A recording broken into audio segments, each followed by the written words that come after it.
cái sitam hai hitam lele wat la jinjar sitam bayo di ukau ukba la la tiki chur ki jepin basman ibarem mui lajin men step mui ika porba biang ra ila kawan mengkuku i hasni kendu jin balajina kapang repi kaliur batlang kumi hiseman kasni syongkai tejo rei kumi hiseman kasnem kenang ima pertai lajna kapang kasitam hai hikam lele warna jinjar sitam bayo di ukau ukba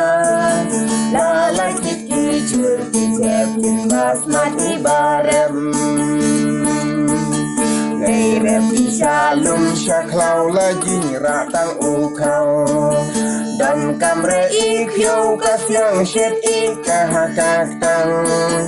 mengkapar kumye lehirem ikan banangci Memik perbawan syajira ika prukading